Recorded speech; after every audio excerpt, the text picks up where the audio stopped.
ಬಸವ ನನಗೆ ದಾರಿ ಮಾಡಿದ್ದಾರೆ ನೋಡಿ. ಇದೇ ಬೋರ್ಡು, ಇಲ್ಲಿಂದ ಒಳಗಡೆ ಹೋಗಬೇಕು.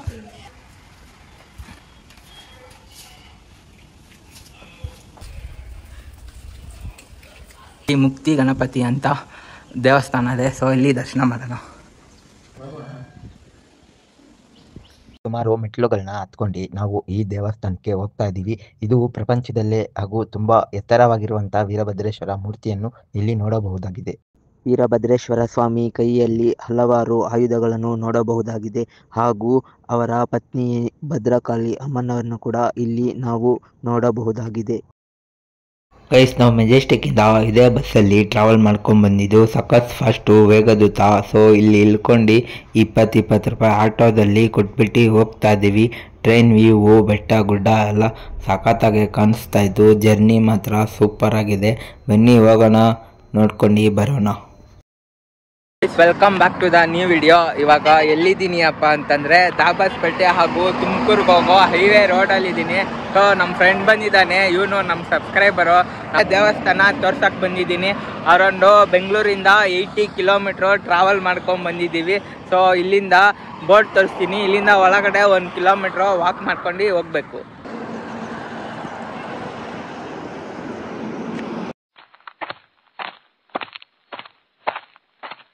ಬದೋರ ಬಂದ ತಕ್ಷಣ ಈ ಕಡೆ 2 ಬೋರ್ಡ್ ಕಾಣಿಸುತ್ತೆ. ಹಿಂಗೋದ್ರೆ ಅಷ್ಟಲಕ್ಷ್ಮಿ ದೇವಸ್ಥಾನ, ಹಿಂಗೋದ್ರೆ ಉದ್ಯಾನ ವೀರಭದ್ರೇಶ್ವರ ಸ್ವಾಮಿ ದೇವಸ್ಥಾನ. ನಾವು ಹಿಂಗೆ ಹೋಗಬೇಕು. ಬನ್ನಿ ಹೋಗಿ ನೋಡ್ಕೊಂಬರೋಣ. ದೇವಸ್ಥಾನ ಬರೋಕ್ಕೆ ನಾವು ಅರೌಂಡು 80 ಕಿಲೋಮೀಟ್ರ್ ಟ್ರಾವೆಲ್ ಮಾಡ್ಕೊಂಬಂದಿದ್ದೀವಿ. Budget friendly. ಸೊ ಬಸ್ಸಲ್ಲಿ ಬಂದಿರೋದ್ರಿಂದ ಕಮ್ಮಿ ರೇಟು, ಜಾಸ್ತಿ ಏನು ಖರ್ಚಾಗಲ್ಲ. ಆರಾಮಾಗೆ ಟ್ರಾವೆಲ್ ಮಾಡ್ಕೊಂಬಂದು ಹೋಗ್ಬೋದು. ಒಳ್ಳೆ ಪೀಸು, ವೆದರು ಸಖತ್ತಾಗಿದೆ. ಹಳ್ಳಿಲಿರೋ ಅಂತಹ ತುಂಬ ಫೇಮಸ್ ದೇವಸ್ಥಾನ. ಏನಂದರೆ ಸುತ್ತಮುತ್ತ ಫುಲ್ಲು ಗಿಡ ಮರಗಳೆಲ್ಲ ಇದ್ದಾವೆ. ಫುಲ್ಲು ಹಳ್ಳಿ, ಫುಲ್ಲು ಹಚ್ಚ ಹಸಿರಾಗಿದ್ದಾವೆ.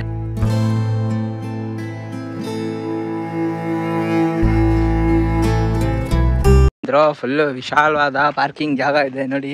ಕಾರು, ಬಸ್ಸು, 2 ವೀಲರು ಏನೇ ಬಂದರು ಆರಾಮಿಗೆ ನಿಲ್ಲಿಸ್ಕೋಬೋದು. ಫುಲ್ಲು ನೀಲಗಿರಿ ಮರದ ಕೆಳಗಡೆ ಜಾಗ ಇದೆ, ನೆರಳಲ್ಲಿ ಆರಾಮಾಗಿರ್ಬೋದು.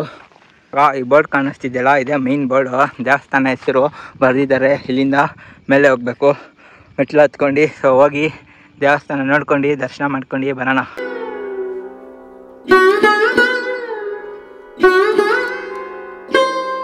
ಸೊ ಮೆಟ್ಲು ಹತ್ಕೊಂಡು ಆರಾಮ್ಗೆ ಬೆಟ್ಟದ ಮೇಲೆ ಇರೋಂಥ ದೇವಸ್ಥಾನ ದರ್ಶನ ಮಾಡೋಕ್ಕೆ ಹೋಗ್ತಾ ಇದ್ದೀವಿ.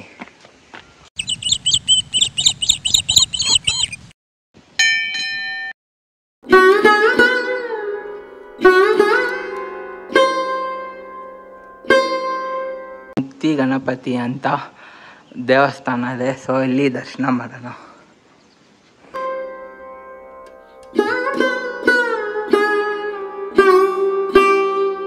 ಇನ್ನೊಂದು ಸ್ವಲ್ಪ ಸ್ಟೆಪ್ ಹತ್ಕೊಂಡು ನಾವು ಮೇಲ್ಗಡೆವರೆಗೂ ಹೋಗ್ಬೇಕು. ಬನ್ನಿ ಹೋಗೋಣ.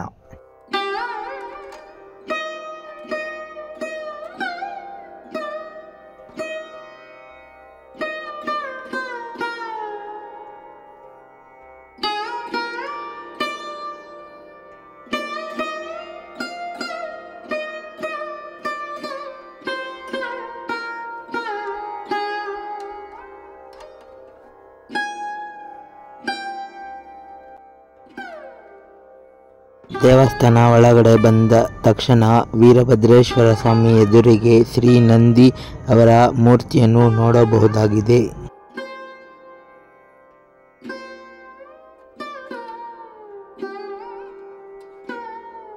ಬನ್ನಿ ದೇವಾಲಯದ ಒಳಗಡೆ ಹೋಗಿ ದರ್ಶನವನ್ನು ಪಡೆದುಕೊಂಡು ಬರೋಣ. ಗೈಸ್, ಇವಾಗ ಮೈನು ನಾವು ಉದ್ಯಾನ ವೀರಭದ್ರೇಶ್ವರ ಸ್ವಾಮಿ ಗರ್ಭಗುಡಿಯಲ್ಲಿದ್ದೀವಿ. ಬನ್ನಿ ದೇವರ ದರ್ಶನವನ್ನು ಮಾಡಿಕೊಂಡು ಬರೋಣ. ಉದ್ಯಾನ ಅಂತಂದರೆ ಉದ್ದನೆಯಾಗಿರುವ ಮೂರ್ತಿ ಎಂದು ಅರ್ಥ. ಸರಿಸುಮಾರು 14 ಅಡಿ ಎತ್ತರವಿರುವ ಈ ವೀರಭದ್ರೇಶ್ವರ ಸ್ವಾಮಿ ತುಂಬ ಹೆಸರುವಾಸಿ ಆಗಿದೆ. ವೀರಭದ್ರೇಶ್ವರ ಸ್ವಾಮಿ ಕೈಯಲ್ಲಿ ಹಲವಾರು ಆಯುಧಗಳನ್ನು ನೋಡಬಹುದಾಗಿದೆ ಹಾಗೂ ಅವರ ಪತ್ನಿ ಭದ್ರಕಾಳಿ ಅಮ್ಮನವರನ್ನು ಕೂಡ ಇಲ್ಲಿ ನಾವು ನೋಡಬಹುದಾಗಿದೆ. ಬಲಗೈಯಲ್ಲಿ ಖಡ್ಗ ಹಾಗೂ ಎಡಗೈಯಲ್ಲಿ ಬಿಲ್ಲು ಮತ್ತು ಧನಸ್ಸು ಮತ್ತು ಬಾಣವನ್ನು ಹಿಡಿದಿರುವುದನ್ನು ಇಲ್ಲಿ ನಾವು ವೀಕ್ಷಣೆ ಮಾಡಬಹುದಾಗಿದೆ. ಒಂದೇ ಕಲ್ಲಿನಲ್ಲಿರುವ ಏಕಶಿಲಾಮೂರ್ತಿ ಸರಿಸುಮಾರು 14 ಅಡಿ ಎತ್ತರವಿದೆ. ತುಂಬ ಪವರ್ಫುಲ್ ಆಗಿರೋ ಸ್ವಾಮಿ ವೀರಭದ್ರೇಶ್ವರ ದರ್ಶನ ಮಾಡ್ಕೊಂಡು ಆಚೆ ಬಂದ್ವಿ. ಇಲ್ಲಿ ಮೇಲ್ಗಡೆ ಬೆಟ್ಟ ಕಾಣಿಸ್ತಿದೆಯಲ್ಲ, ಈ ಬೆಟ್ಟ ಏಕಶಿಲಾ ಬೆಟ್ಟ. ಈ ಬೆಟ್ಟದ ಕೆಳಗಡೆ ಶಿವಲಿಂಗನ ಸ್ಥಾಪನೆ ಮಾಡಿದ್ದಾರೆ, ಅಂದರೆ ಮರಳು ಸಿದ್ದೇಶ್ವರ ಸ್ವಾಮಿ. ಒಳಗಡೆ ಹೋಗಿ ದರ್ಶನ ಮಾಡ್ಕೊಂಡು ಬರೋಣ ಬನ್ನಿ ಗೈಸ್. ಇವಾಗ ಬೆಟ್ಟದ ಕೆಳಗಡೆ ಇರುವಂಥ ಶ್ರೀ ಮರಳು ಸಿದ್ದೇಶ್ವರ ಸ್ವಾಮಿ ದೇವಸ್ಥಾನ ಒಳಗಡೆ ಹೋಗಿ ದರ್ಶನ ಮಾಡ್ಕೊಂಡು ಬರ್ತಾ ಇದ್ದೀನಿ. ನಿಧಾನವಾಗಿ ಹೋಗ್ಬೇಕು, ಫುಲ್ಲು ಹೈಟ್ ಇದ್ದರೆ ತಲೆಗೆ ಹೊಡಿತದೆ.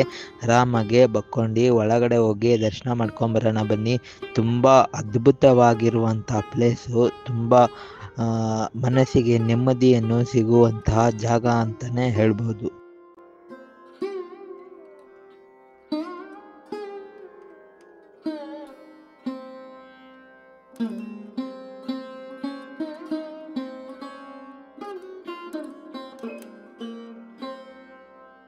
ಗೈಸ್, ಈ ಮೂರ್ತಿ ನೋಡ್ತಿದ್ದೀರಲ್ಲ, ಇದು ಶಿವಲಿಂಗದ ಮೇಲೆ ಇರುವಂತಹ ಶಿವನ ಮೂರ್ತಿ. ಈ ಮೂರ್ತಿ ಕೂಡ ಏಕೈಕ ಮೂರ್ತಿಯಾಗಿದೆ. ಗೈಸ್, ಎದುರುಗಡೆ ಈ ಬೆಟ್ಟ ಕಾಣಿಸ್ತಿದಲ್ಲ, ಈ ಬೆಟ್ಟದ ಮೇಲೆ ಕೂಡ ಇನ್ನೊಂದು ದೇವಸ್ಥಾನ ಇದೆ, ಅದು ಕೂಡ ನೋಡ್ಕೊಂಡು ಬರೋಣ ಬನ್ನಿ. ಹುಡುಗ ಹೋಗ್ತಾನೆ ನೋಡಿ, ಶಿಖರ ಬಸವಣ್ಣನಿಗೆ ದಾರಿ ಮಾಡಿದ್ದಾರೆ ನೋಡಿ. ಇದೇ ಬೋರ್ಡು, ಇಲ್ಲಿಂದ ಒಳಗಡೆ ಹೋಗ್ಬೇಕು.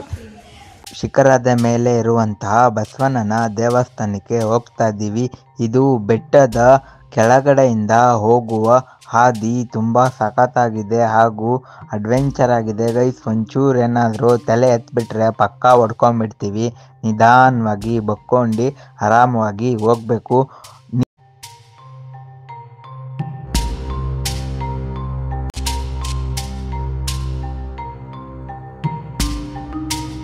ಗೈಸ್ ನೋಡಿ, ಮೆಟ್ಲು ಹತ್ಕೊಂಡು ಹೋಗ್ತಾ ಇದ್ದೀನಿ. ತುಂಬಾ ಬ್ಯೂಟಿಫುಲ್ ಆಗಿರುವಂಥ ಪ್ಲೇಸು, ಬೆಟ್ಟ ಗುಡ್ಡ ಎಲ್ಲ ಇದೆ, ಸಖತ್ತಾಗಿ ಕಾಣಿಸುತ್ತೆ.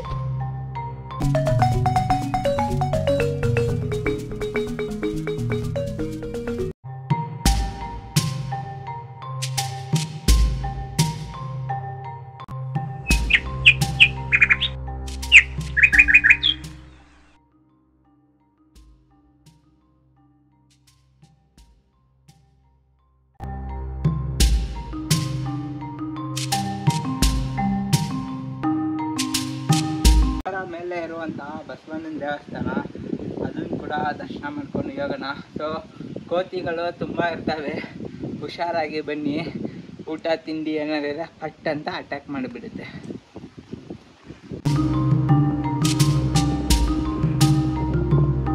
ಗೈಸ್, ಇವಾಗ ಫೈನಲಿ ಬೆಟ್ಟದ ಮೇಲೆ ಇರುವಂತಹ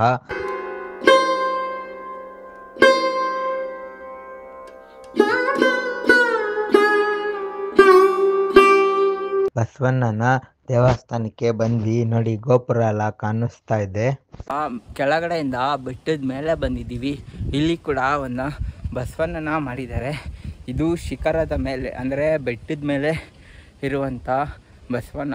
ಸೊ ಸುತ್ತಲೂ ನೋಡಿ, ಫುಲ್ಲ ಹಚ್ಚ ಹಸಿರು ಸಖತ್ತಾಗಿ ಕಾಣಿಸ್ತಿದೆ. ನಮ್ಮ ಫ್ರೆಂಡ್ ಒಬ್ಬ ಇದ್ದಾನೆ ನೋಡಿ, ಕ್ರೇಜಿ ಬಾಯ್.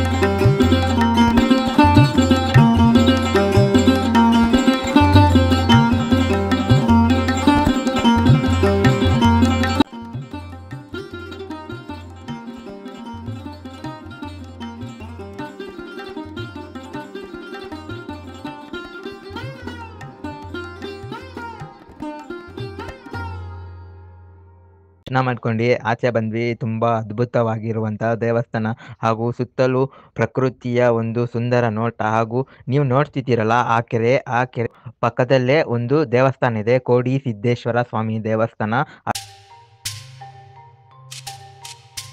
ಗೈಸ್ ನಾವು ವಾಪಸ್ಸು ಬಂದಾರಿಲ್ಲೇ ನಡ್ಕೊಂಡು ಹೋಗ್ಬೇಕು. ಇಲ್ಲಿ ವಯಸ್ಸಾದವ್ರಿಗೆಲ್ಲ ಮೇಲೆ ಬರೋದಕ್ಕೆ ಇಟ್ಕೊಳ್ಳೋಕ್ಕೆ ಅನುಕೂಲ ಮಾಡಿದ್ದಾರೆ. ಹಾಗೂ ಇಲ್ಲಿ ತುಂಬ ಅದ್ಭುತವಾಗಿ ಗಣೇಶನ ಚಿತ್ರ ಎಲ್ಲ ಬಿಡಿಸಿದ್ದಾರೆ. ನೋಡ್ಬೋದು ಬೆಟ್ಟಗಳು ತುಂಬ ಅದ್ಧೂರಿಯಾಗಿ ಸುಂದರವಾಗಿ ಕಾಣಿಸ್ತಾ ಇದೆ.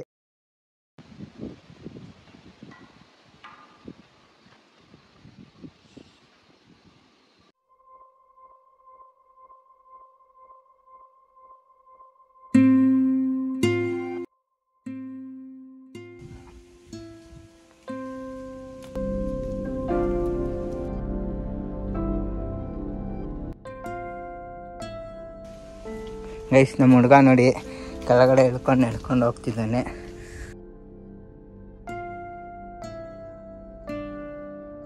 ಫುಲ್ಲು ಅಡ್ವೆಂಚರ್ ಆಗಿದೆ, ಸಖತ್ ಪ್ಲೇಸ್ ಮಾತ್ರ. ಬೆಟ್ಟದ ಸಂದಿಯಿಂದ ಹೋಗ್ಬೇಕು ನೋಡಿ. ನಮ್ಮ ಹುಡುಗ ಹೋದ. ನಾನು ಇದೇ ರೀತಿ ಬೆಟ್ಟದ ಕೆಳಗಡೆಯಿಂದನೇ ಹೋಗ್ಬೇಕು. ಮೇಲ್ಗಡೆ ಹೋಗಿ ದರ್ಶನ ಮಾಡ್ಕೊಂಡ್ಬಂದೆ. ಇವಾಗ ರಿಟರ್ನು ಕೆಳಗಡೆ ಹೋಗ್ತಾ ಇದ್ದೀನಿ.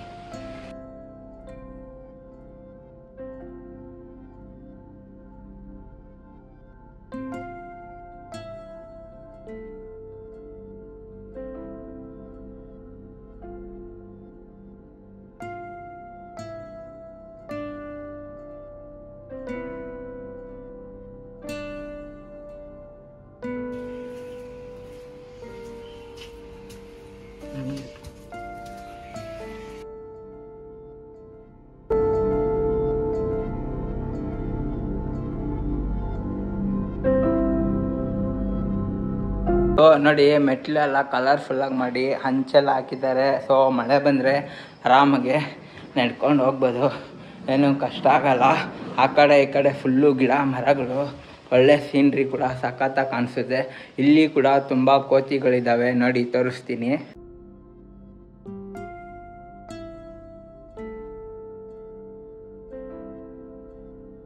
ಗೈಸ್ ಈ ವಿಡಿಯೋ ನಿಮಗೆ ಇಷ್ಟ ಆಗಿದ್ರೆ ನಮ್ಮ ಬ್ರದರ್ ಥರ ಲೈಕ್ ಮಾಡಿ, ಶೇರ್ ಮಾಡಿ, ಸಬ್ಸ್ಕ್ರೈಬ್ ಮಾಡಿ ಮರಿಬೇಡಿ. Thank you for watching.